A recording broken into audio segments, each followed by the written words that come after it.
The sound it made wasn't what anyone expected. It wasn't thunder or cracking ice, not at first. It was lower, deeper. Like something exhaling after a very long time. At 4:17 a.m., a seismic event shook the Bernese Alps. From the nearby village of Trustad, it looked like a landslide. Just a swath of white gone from the side of the mountain, collapsed in silence beneath the moon. But by sunrise, drone footage revealed it was more than that. Half of the Jartausen Glacier, believed to be stable despite global warming trends, had fractured inward, leaving behind a massive hollow. It was as if a mouth had opened in the mountain. Mark Weiss, a glaciologist with over 2 decades of field experience, stared at the screen in the expedition tent, jaw clenched. The ice hadn't broken around a weak point. It had fractured uniformly, peeled away like a lid. It fell in a perfect arc, his assistant Nina whispered, pointing to the satellite render. Almost geometric. Mark didn't answer. He was already packing. By noon, the Swiss authorities had closed the area, citing concerns of further collapses and glacial instability. But Mark had already called in every favor he had with the Institute for Alpine Geosciences. By the time most of the world was just starting to hear whispers of the collapse on the news, Mark's team was already 15 kilometers deep into the exclusion zone. What they found waiting beneath the ice was not what they'd prepared for. The collapse had revealed a vast chasm, one that dropped into pure shadow. Ice surrounded it, yes, but there was something else. Black stone, visible in jagged ridges along the edges of the breach. It wasn't natural. It gleamed when the drone lights passed it. Not like rock. Not like anything that should have been buried beneath the Alps. Mark stood at the lip of the glacier's exposed wound, breath fogging in the freezing air, watching as the drone's footage updated in real time on his tablet. A glint of movement, like a ripple beneath dark glass, made him narrow his eyes. "Pull the drone back a bit," he murmured. "I think we've got something artificial." The operators zoomed out. Below, hundreds of feet beneath their boots, embedded in the ice and ringed by smooth walls of that same black material, was what looked like a dome. And it was pulsing. They descended the next morning. The team, 6 researchers, 1 field medic, 2 armed alpine guards, lowered themselves by harness down into the chasm. It took 4 hours to reach the ledge where the black structure jutted out of the ice. Up close, it looked like obsidian, seamless, perfectly smooth, warm to the touch despite the sub-zero air. "Not obsidian," Nina muttered, tapping her scanner against it. "No silicate composition. Not even basalt. It's metallic." Mark brushed his fingers along a long, shallow ridge that ran the length of the dome. It thrummed faintly under his glove. The further they explored the surface, the more they found a pattern. Raised ridges like veins coursing outward from the dome's base and disappearing into the glacier walls. One of the veins twitched as they passed it. "It's alive," someone whispered. That was when they lost Marcus. 1 second, the young geotech was cataloging readings by a vein node. The next, he was gone. Just gone. They found his equipment still warm, lying on the ice. His gloves half tucked under his vest. His footprints vanished mid-stride. The search lasted 17 minutes. Then, without warning, Marcus stepped calmly out from behind a nearby outcropping, one that several of them had already circled. "Where did you go?" Mark snapped, grabbing his shoulder. Marcus blinked. His eyes looked wrong. Not blank, not wild, but unfamiliar. Slightly wider. The irises too pale. He opened his mouth and spoke something low, fluid, guttural. Nina stared at him, stunned. That's Old High Alemannic. Medieval dialect. Pre-Reformation Swiss. No one speaks that anymore. Mark's blood ran cold. Marcus smiled faintly, then collapsed. They airlifted him out the next morning. By then, the dome had begun emitting a faint hum, a slow, rhythmic pulse, just at the edge of human hearing. Instruments recorded the frequency as 3.7 Hz, just below the typical perception threshold. But everyone heard it anyway. Or rather, they felt it. In their bones. in their teeth. On the third day, Mark set up a long-range seismic probe on the far side of the chasm. When he reviewed the feed later, he froze the frame on the 3 a.m. timestamp. Beneath the glacier, in the ice-dark rock, something had moved. Something massive. And far beneath even that, the probe caught a reading it couldn't classify. Not tectonic. Not geological. A wave pattern, an oscillation that looked eerily similar to a heartbeat. Mark closed the laptop and stared across the ice, toward the dark shape of the dome barely visible under the pale sky. "This isn't a cavern," he whispered. Nina looked up from her note. "Then what is it?" Mark didn't answer, because he already knew. They found it on the fourth day, half buried in frost and ice behind the ridge where Marcus had vanished. A slab, 2 meters tall and slightly curved, jutting at an impossible angle from the glacier wall. Not like something that had been formed here, but something that had broken through. A carving was etched deep into the surface, spiraling inward like a fingerprint. At first glance, it looked like overlapping languages, none of them recognizable. Not Latin. Not cuneiform. Not Egyptian. Symbols curved and stretched in impossible ways, as if the carver's hand had moved in more dimensions than 3. Mark stood in front of it, breath clouding the air. "It's a marker," he said softly. "A warning. Or a label."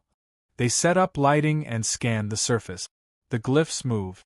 Not physically, they stayed carved, but each time someone turned away, the placement seemed slightly altered.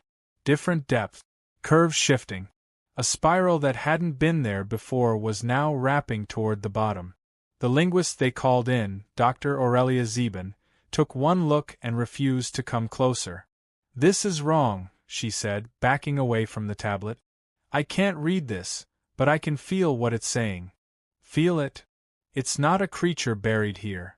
It's not a tomb. It's a beacon. But it doesn't call upward. It calls inward." Mark's face paled. "Meaning?"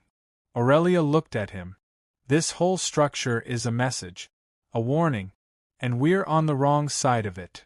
She pointed to the center spiral, where the glyphs seemed to pool into an eye-like void. "The last phrase, it's not literal, but the translation closest to what I can make out would be, 'Here is sealed the mind of what dreams beyond man.' Beyond man? Beyond humanity. Not in the future. In the order of things."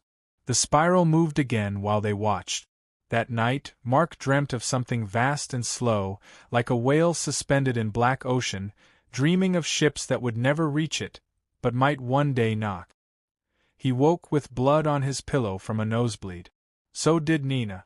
So did half the crew. On the fifth night, it started with the birds.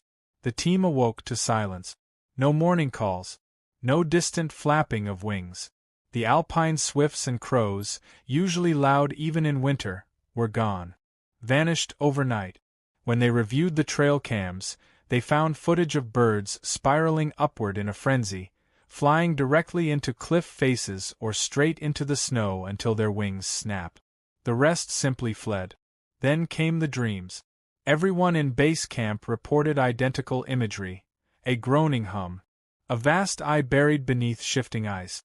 A massive, rib-like shape twitching in the deep. But most chilling was the final moment, when the dreamer, floating in the dark, turned to face a towering figure with branching, antler-like limbs and a mouth that opened not to speak, but to pour out a chant no one could remember on waking. By morning, 2 people had scratched bloody spirals into the walls of their tent. One of them was the medic. Mark tried to call for evac. The radios didn't work. Not jammed. Not interfered with. Just dead. Like the signal was being swallowed. At 3:11 a.m., the emergency generator failed. The data servers went dark. When they rebooted manually, the system had erased itself, every file corrupted. The tablet containing the carving scans now displayed only one image, a still frame of the black dome with a caption no one had typed. "He dreams beneath the white." Then came the static. The wind outside turned suddenly warm, melting the ice near camp, and carried with it a low-frequency buzz. Their backup comms flickered to life but only emitted a warped hiss. And within that hiss, a voice. It wasn't loud. It wasn't clear. But it repeated one word, over and over, layered across itself in a dozen tones. Below. Dr. Aurelia sat up from her sleeping bag like a corpse rising from a tomb and began reciting a string of syllables none of them recognized. It went on for almost 3 minutes. She had no memory of it afterward. They tried to hike out that morning. But the path they came in on had changed. What was once a clear ridge trail now looped back toward the chasm, no matter how they followed the GPS. As if the mountain had shifted. Nina turned to Mark, panic breaking through her frostbitten voice. "We're not in the Alps anymore. What the hell does that mean?" She pointed toward the sun. It rose twice. Mark checked his watch. It was 9:47 a.m. Then 4:18 p.m. Then 11:03 a.m. again. No one had moved. When they finally returned to camp, they found a new spiral carved into the glacial ice wall behind the tent. A perfect, 6-foot-wide symbol identical to the one on the tablet, etched from the inside. None of them had made it. The ice was thick. 10 inches at least. No tools could have done that unnoticed. Mark touched the center of the spiral. It was warm. Then something behind the glacier wall moved, pushed, like a bubble forming under skin. He didn't scream. He didn't blink. He just whispered, "It's dreaming of us now." The ground didn't shake. There was no warning. No avalanche. No sound. Just a moment, one moment, when everything breathed. The snow around them collapsed a few centimeters inward, not like it was sinking, but like it was exhaling. It pulsed. The air changed. The pressure in their ears built sharply, then dropped. And then a slow, rhythmic cracking noise began beneath the glacier. Not like melting. Not structural stress. But like joints. The satellite dish spun in place without wind. Mark reached for his camera to document the new spiral in the ice, but the viewfinder wouldn't show it. The lens worked fine. The feed was normal. But whenever it was pointed at the glyph, the screen glitched. Interference, static, occasionally a warped mirror of his own face, smiling with black eyes. He lowered the camera. The spiral looked unchanged. He lifted it again. The spiral was gone. This time, the feed showed something else entirely, something massive and dark with a ridged spine, just beyond the wall of ice. But it wasn't there. Mark staggered back. His nose bled again. The ice beneath their feet shifted, and that warm hum returned, not from machinery, but from deep inside the glacier. A resonance that vibrated through their bones.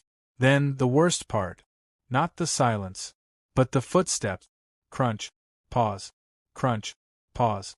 From beneath. It was walking. They ran. The camp exploded into movement, bags half-zipped, equipment left behind, boots barely tied. The research crew, 10 in all, turned toward the northern trail, the only path that hadn't looped. It ran narrow through the crevasse and sloped into the tree line. Mark led, Nina close behind, carrying the only working sat phone. The air grew warmer with each step, not naturally, but like they were heading toward something alive. And behind them, the footsteps grew louder. At the edge of the ridge, Lior, their sound technician, turned around. He saw it first. At least, he saw something. The glacier behind them cracked open in a vertical line, 10 meters tall, as though a zipper had split the mountain. From within that gap poured steam and light, not bright but bruised blue and sickly purple, like something organic. Like bioluminescence from an animal's gut. And in the middle of it, barely visible, was a shape. Too tall. Too thin. Antlers, but not bone. Something branching and irregular, like twisted coral. It didn't move fast. But it was watching. When Lior blinked, it had moved closer. When he blinked again, it had moved closer still. Then the static started again, this time from inside their own heads. Each of them heard it. A chorus of whispers building and overlapping, saying nothing and everything in a language they felt but couldn't translate. Dr. Aurelia dropped to her knees, sobbing. "It's not speaking to us. Mark turned. What? It's speaking through us. They made it down the ridge by dusk. The trees were wrong. Mark didn't recognize the forest, even though this was supposed to be the same alpine stretch they'd hiked through a week before. The pine trees were too thin, too tall. Their needles swayed even without wind, like listening.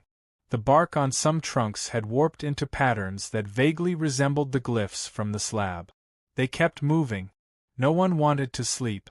By midnight they reached the outskirts of the first town, Glech. Or at least, what should have been Glech. The street lights were out. No cars moved. And the whole village was silent. No barking dogs. No night traffic. No signs of people behind windows. Then Nina found the first one. A man sitting in a parked car, door open, eyes wide, frozen in place. He wasn't dead. But he wasn't conscious. His skin had gone pale, lips cracked, and on his cheek, someone had carved the spiral. Not deep, but precise. And it wasn't healing. In the church at the center of the village, the pews were filled. Dozens of people, all seated, all facing forward. All in a trance. The altar had been replaced. Not by anyone in the town, it seemed, but by a stack of stones marked in the same spiraling pattern, with bones placed at each corner. Small bones. Possibly animal. Atop the stones was a burned piece of what looked like glacier ice. Still wet. Still humming. The townspeople were chanting something. Quietly. Together. When Mark tried to record it, his phone began vibrating violently in his hand. Then it caught fire. The lights overhead flickered, then went red. Mark turned to leave the church, but found the door had vanished. Only a wall remained where it had been. And then, they all began turning to face him. One by one. Still seated. Still silent. Smiling. The team managed to escape through a side window, breaking the frame with a shovel. As they ran back through the town, they noticed more people now, standing at doorways, stepping out of garages. Some crawled. Some walked backwards. Some only stared. But all had the spiral carved somewhere. All humming. All smiling. None chasing. Just watching. Back at the edge of the woods, Nina gasped and pointed to the mountains above.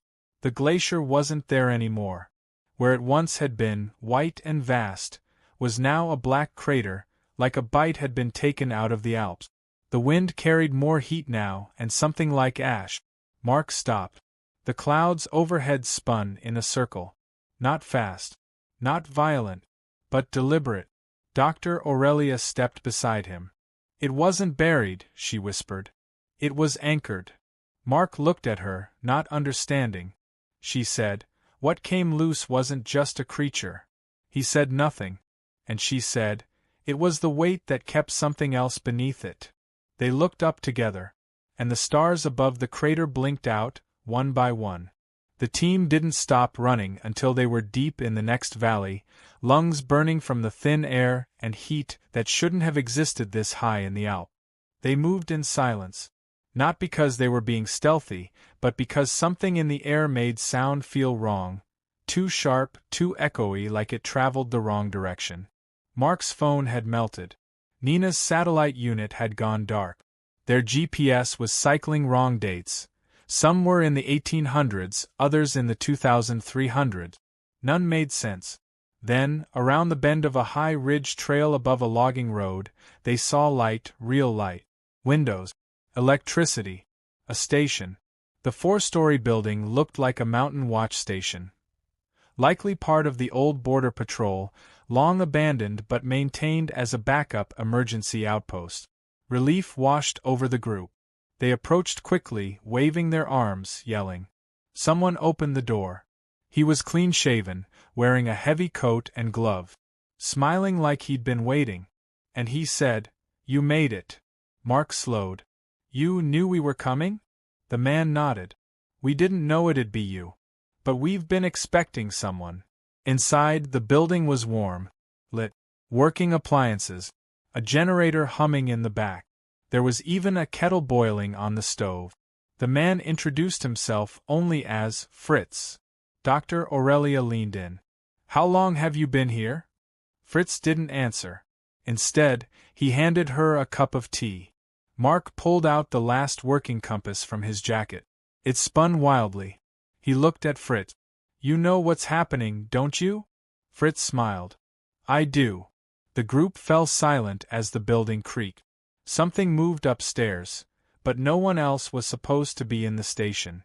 Nina looked toward the staircase. "That's just the others," Fritz said. "They've been resting." Mark froze. "What others?" Fritz looked at him carefully. "The ones who came before you." The group didn't sleep. Mark and Nina stayed close to the entrance. Lior stood guard at the second floor, flashlight in hand. Fritz disappeared into a side room shortly after the tea. That's when they found the first journal. Tucked under one of the old cots was a leather-bound book, worn at the edges. The first entry was dated 1967. The last entry was 2019. All from different handwritings. All signed by different names. All mentioned the same thing. We cracked it. The glacier wasn't hiding a creature. It was hiding the seal. One entry stood out, a letter, really. Written shakily in red ink. "If you're reading this, you made it past the first town. That's further than we got. The thing inside isn't just physical. It's conceptual. Don't let it inside your head. Don't name it. Don't give it form. That's how it spreads. It's not coming. It's already here, and it always has been." Mark looked up from the page and said, "We need to leave." But the door was gone. Where the heavy steel outpost door had been, there was now a wall of smooth, white ice. Not snow. Not frost. Ice. From inside, they broke out through a supply tunnel that opened onto a service path further down the slope. By the time they reached the next town, Rialp, it was morning. Only it wasn't. The sun never rose. There was light, yes, but it was faint and gray like dusk filtered through smoked glass. The town itself was frozen. Not temperature-wise, time-wise. A train sat at the station, doors open. The tracks behind it had vanished. Not melted. Not broken. Just gone, replaced by a smooth slab of dark rock. They walked into the town square. Everyone was outside. Standing still. Eyes shut. Heads tilted slightly up as though waiting for rain. And the worst part, none of them were breathing. Not dead. But not living either. Like mannequins sculpted out of memory. A sound cut through the square. Faint static growing louder. A voice began humming. Then it spoke. From every speaker, phone, and open window, the glacier has receded. The root has grown. The hollow is open. The voice must be made known. The people opened their eyes. One by one. All black. Mark screamed for the team to run. And this time, the townspeople followed. Not sprinting. Just walking. But somehow always keeping pace. Mark looked up at the sky. There was no sun. Just a single red spiral hovering above the mountains. The group made it to a service tunnel under the town's church, barricading themselves behind a rusted maintenance door. Nina collapsed against the wall, coughing up water. Mark knelt beside her, brushing ice from her cheek, and found a mark. Faint. Curved. Like a piece of the spiral had been burned into her skin while she slept. Dr. Aurelia whispered, "It's branding us." Lior snapped, "We need to call for help." Mark answered, "We did." Lior blinked. "What do you mean?" Mark turned to him and said, "We're the help that was sent. We're just late." In the silence that followed, they heard another voice, this one inside the tunnel. Footsteps again. But this time louder. Heavier. Not the creature from the glacier. This one wore shoes, boots, and carried something metallic that scraped the wall. Mark turned his flashlight toward the tunnel. A man stood there, dressed in an old alpine rescue jacket covered in frost. No badge. No ID. Just eyes that had seen too much. He raised one finger to his lips, then motioned for them to follow. The man in the alpine rescue jacket didn't speak. He just led. Down the tunnel, around a bend, deeper into stone that hadn't seen light in centuries. The air grew colder. Not naturally cold, but dry and ancient, like it had never belonged to the surface world. The walls began to change too, no longer raw rock, but shaped, chiseled. Symbols. Unfamiliar, recursive spirals broken by jagged lines and hollow circles. Not language, but something older. Warnings. Dr. Aurelia ran her hand across one of the walls and winced. This was carved by hand. Thousands of them. Lior asked, "How old?" She didn't answer. The tunnel opened into a chamber lit by phosphorescent veins running through the stone itself.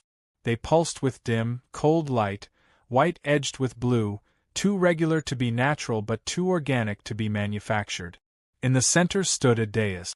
Atop it, something metallic, something wrong, a device made of curved mirrors and fossilized tubing, looking like a collapsed telescope that had grown root. "It's a beacon," Mark whispered. Nina took a step back. "Or a lock." The man in the jacket finally spoke. "It's both." His voice was older than his face, dusty, tired. "They found it in 1892. Thought it was a relic. Tried to extract it. The first town vanished. No records. No graves. Just a hole in the mountain that no one would map." Mark stared at the device. "You're saying the glacier wasn't covering a monster?" "No," the man said. "It was containing a door. That." He pointed to the structure. "That's the latch." Dr. Aurelia moved toward it. "Then we reseal it." The man held up a hand. "It's too late." Something in the rock groaned, a long, low, wet sound like stone bending under pressure it wasn't designed to hold. Behind them, in the tunnel, a breeze began to move. No, not a breeze. A breath. Mark turned. Shapes flickered in the phosphorescence. Long-limbed, stuttering movements, the suggestion of figures not built for gravity. Thin, veined silhouettes slithered along the walls, moving through cracks, eyes like holes, bodies too slick, too flat.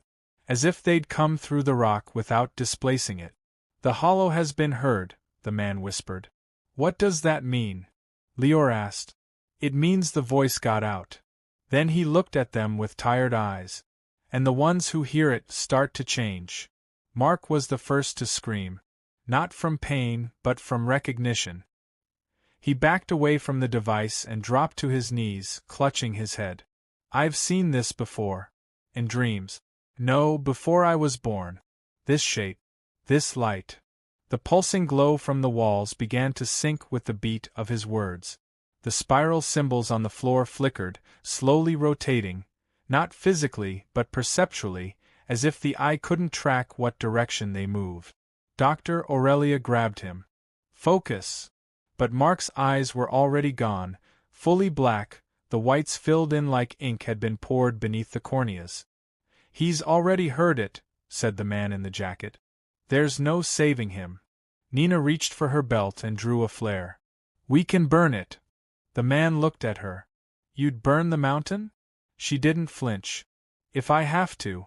Then the floor rumbled, and the floor itself pulled downward like a sinkhole, swallowing the dais and the device whole. A roar echoed from the depths, not mechanical, not vocal, spatial. Like distance itself was collapsing. The walls began to sweat. The spiral patterns bled light. And then they heard it. The voice. Not words. Not in any language. Just a tone. A resonance. The sound of realization in reverse. A thought too large to fit inside the skull, but trying. Lior dropped. Blood poured from his nose. He convulsed and screamed a single phrase. "It's not outside. It's inside. It always was." Mark stood up. Not Mark anymore. A puppet of memory. His mouth opened. Not to speak. To echo. The tones spilled from him, perfectly matched to the one in the chamber. Harmonizing. Synchronizing. The spiral symbols flared. Dr. Aurelia screamed. Nina lit the flare and threw it. It landed on the collapsing dais, and caught. The chamber lit in fire and howl, and for a moment, the voice was interrupted. They ran. The man in the jacket ran too. They didn't stop until they were outside the tunnel again, back in the church's basement, smoke and ash in their hair, coughing, shaking. The mountain behind them rumbled, but did not explode. Just sighed. And the breath that came from it was no longer warm. It was cold again. They made it to a NATO outpost near the German border 5 days later. No one believed them. But that didn't matter. The man in the jacket was gone when they woke the next morning. No trace he had ever been there. No footprints. No name. But on the table where he had slept, he left a single item. A stone, etched with the spiral. And a note. You delayed it, not sealed it. The spiral is a mouth. And one day, it will speak again. The note was signed in a shaky, familiar hand. Mark. But Mark never made it out of the tunnel. The voice did. And somewhere, far below the Alps, the device continues to hum. Not broadcasting. Not receiving. Just waiting.